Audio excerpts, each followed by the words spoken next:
Welcome to Crazy, Creepy, and True Stories. What's up? This is Kate, and today's true story is one I call The Angel and the Space Heater. I'm a normal person. There's nothing special, nothing different about me. 3 witches didn't show up at my bedside when I was born, anything like that. I'm a real person. This isn't a persona or anything, it's not like I'm some kind of personality or hiding behind something or somebody. So I'm fairly normal. Normal childhood. First job was a fast food job. However, I did take a different path in life than most people. I went into office work after fast food because I've always had an interest in writing and could write and actually, type and do things like that. So went into office work after fast food. From there, I went into the federal government for air traffic control. Was an air traffic controller, managed air traffic control towers, went up into, the management, into the kind of upper side of that area. Left from that, became a writer. And now, there's a lot of other things I've done in life, but in the interest of getting directly to the story, now I'm an aging influencer and expert. I changed my education from theology to gerontology and aging. I'm a nationally certified senior advisor. I help seniors and their adult children navigate aging and getting older. I do podcasts, YouTube channels, which is probably where you're listening to this at now, on either one of those areas. And I'm basically a normal person. Where I'm recording from is my home. I live in an independent senior complex. It's the same thing as a regular apartment, only there's fewer children here. There are grandparents raising grandkids, so there are some children here, but it's not a nursing home. It's just a regular complex. The only thing is that you have to be at least 55 or older to be able to move into one. So, you're gonna probably wonder why I am recording this series that sounds like, this might be a little bit different than what my life sounds like. That's because there's always been strange things that's happened to either to me or around me, and it has all my life. I'm not cursed. I have a strong belief in God and angels. I believe, in a lot of the religious protections. Remember, like I said, my main educational degrees and emphasis was in theology. So I have no explanation for some of the things that have happened. And like I said, it's happened since I was a child. No explanations whatsoever. Some of them are creepy in a creepy, scary way. Some of the things that are creepy in a good way. But all of them, and some of them are just plain crazy, but all of them are true. And most of the stories that you're going to hear on these channels, on this channel, is going to be about me, about things that have happened to either me or my family. If you have a story, or if you have something that's happened to you and you have some sort of like video or picture or proof of it, or just a really good story, but it is a true story, feel free to put it in the comments. Give me a way to get in touch with you, and we can hash out what's going on in your story. So, as always, like, subscribe, click the notification bell so you'll know the next time a new story comes up. And now we will get into this first story that I call The Angel and the Space Heater. And I realize it's a different name for a story.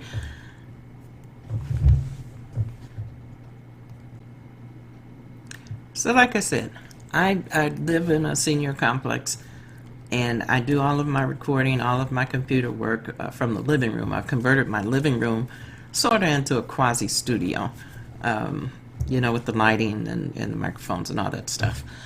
I have a desk which is a large farmer's table that I have all my equipment set up on, and the desk is right immediately adjacent to the doorway to my bedroom.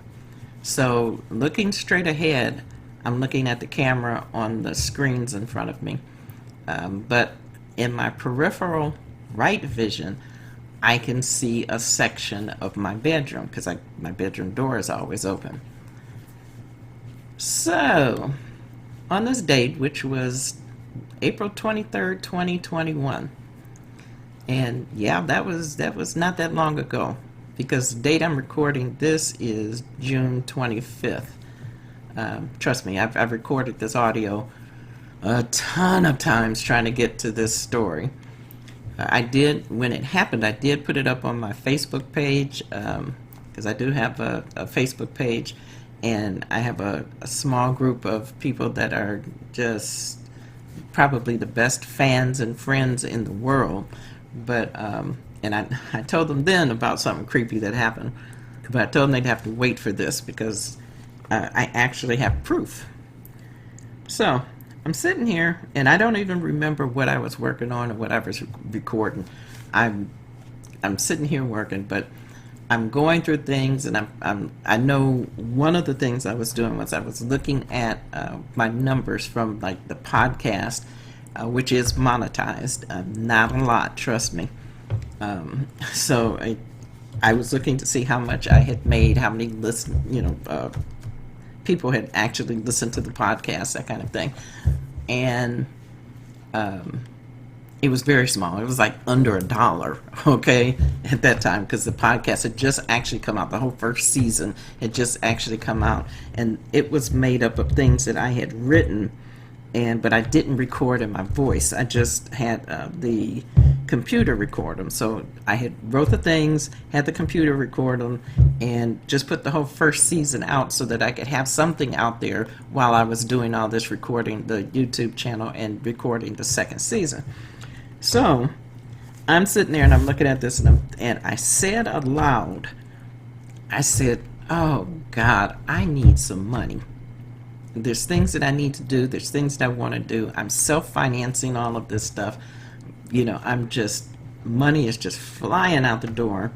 I have a very small fixed income, so it's not like, I'm rolling in dough or anything like that, because actually if you read one of my books, or two of my books, I think in Death by Unemployment and Other Humorous Tales of Woe, and in the book Aging with Grace, I tell you about what happened. I worked in air traffic, and it was a great job, but I ended up getting physically sick and had to leave that job.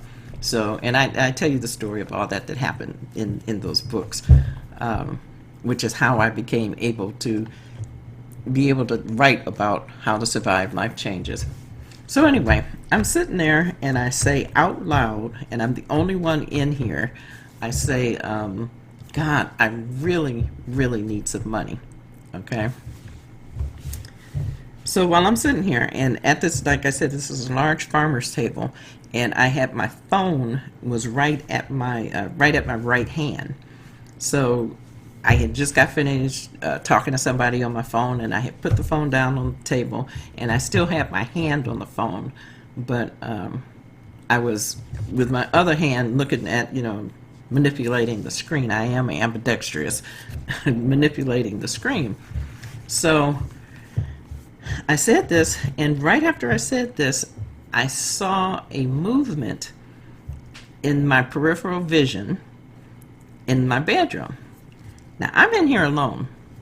Okay, so I don't have any pets.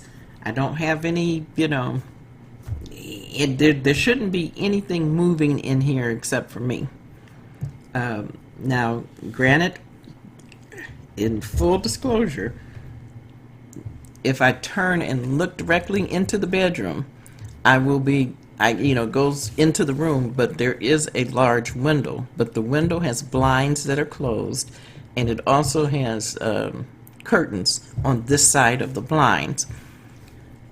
And the outside from where the window is, there's bushes and a large area that there's no shadow that comes. The sun doesn't come on that side of the building. There's no shadow or anything like that that would actually go past that window. So I see movement, and I know movement is not supposed to be in there, and I see large movement. This isn't like I just saw, a bug or a mouse or something like that. I see something large moving in my peripheral. Oddly enough, I didn't feel threatened or scared or anything like that. I didn't feel like it was something evil or something that was there to harm me. It surprised me, but normally, and this is the other thing about me, is that so many things have happened to me through my lifetime, is that I don't automatically have that same reaction that most people have. I don't have that, jerk your head and look right quick. So I thought, okay, I tell you what I'm going to do. Now, mind you, I'm still looking forward at my screen, but I can see whatever this is moving in my peripheral. So I had my hand on the phone, and I said, what I'm going to do is very casually, I'm going to turn my camera on. I'm going to still be looking at my screen, but like I'm working, but I'm going to turn my camera on the phone. And then I'm going to slowly rotate my chair so that the back of it is, my back is towards the bedroom door. And then I'm going to raise my camera right quick and take a couple snapshots. I wasn't really expecting to see anything in these pictures. And I took 3 pictures in a row. And like I said, I really wasn't expecting to see anything. The first picture, and you'll see that it was kind of a blurry picture that, as I was raising the camera to the doorway, because I wasn't sure I had the doorway because my back was to it while I was taking these pictures, and I had the camera up more by my shoulder, so I couldn't really see the screen that clearly. So you'll see that I like hit the doorway, I hit the full-on bedroom, and then the third one I hit the full-on bedroom clear. The middle one is kind of blurry, except for what's in that middle one. And that's the one where something showed up. I will tell you, there is nothing in that bedroom that should have been immediately behind my chair or immediately by the door. It's physically impossible for whatever that white thing is to be where it was at. Because if it was where it was at, it would have to be coming out of the door. Because like I said, the door is open, but the door swings inward, so it would have to be, and it swings inward to a wall, so it would have to be coming from the wall through the door, which, like I said, is physically impossible for any kind of anything. It wasn't right behind my chair, because there was nothing right behind my chair but air. And the other thing is, I have absolutely no clue what the thing is by the window, by the curtain, because whatever it is behind the white thing. Okay, so, and for everything else in the picture to be blurry and those 2 things to be clear was kind of weird. And secondly, it wasn't a light on the curtain, because the third picture shows you clearly that there was no sunlight coming in through the blinds or the curtain to make whatever that is, which for the life of me looks just like a space heater, like a golden space heater. But whatever it was, it's standing there. Whatever this part of this white thing is in front of it, and I get the impression that it's in front of it by some distance. I don't feel threatened. I didn't feel like it was anything evil. Truthfully, I felt like it was part of an angel's wing or something like that I just happened to catch.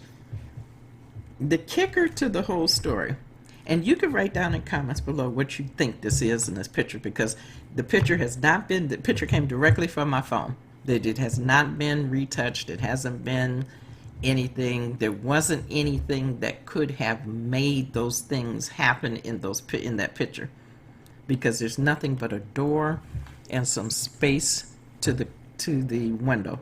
and you'll see from the third picture. Off to the left in the third picture, you might be able to see a cart that had some clothes because I had done laundry, but there's nothing in that cart that could have made that space heater there either. The crazy thing about this picture and what happened and what makes this so different is, and like I said, or was getting ready to say, you can put your comments below about what you think this is in this picture. But remember, I had said right before this, God, I need some money. Peripheral vision, I see something moving large. I go through this, subterfuge of, okay, I'm just casually turning my back to you, and I take these pictures right quick. I see this thing in the middle picture. The crazy thing is, right after I look at it, and right after I'm sitting there trying to figure out what this is, I get a notification that I've just got or just made $400, which is crazy because it's like, okay. So then I'm thinking, did God send an angel to immediately give me this $400? It was $400 cash that was deposited. It shocked me because I wasn't expecting the money. I wasn't expecting to see whatever it was in the picture, and it was just a totally mind-blowing experience. And things like that have happened to me all my life. Like I said, not always good things. Sometimes the creepy things have been creepy, bad, scary things, which is what the next story is going to be about. So that story still creeps me out to this day. But you're going to understand, if you follow this series, if you follow these stories, you're going to understand that these things have just happened to me, and that there are more things in this world than we actually really know and or believe. So anyway, that's my story. Let me know what you think. Let me know what you think this is. Let me know what you think has happened. By the way, like I said before, I don't have any bad feelings about where I live. When I came in, I immediately came in because my husband of like 20 years had died about 20 years ago. And when he died, everybody said, oh my gosh, you know how people go right after each other and all that stuff. And I said, no, I'm not going nowhere. And when I came into this apartment, I said, look, hon, I loved you more than life itself. However, I don't want to see you standing up over me. I don't want to see you in the mirror behind me. None of that stuff is welcome. I went through this apartment praying. I said, it's nothing evil or dead or anything else. Because at this point in my life, I probably know more dead people than alive. But I said, I don't want to see any of you in here. Nobody. I don't want anything evil in here. That's it. So, and I don't feel that there's anything evil or demonic or anything like that in here. Now, I have lived in some places or been in some places where it has been, but it's not in here. It's not allowed in here. It's not accepted in here. So, that's my story. Like I said, let me know what you think it is.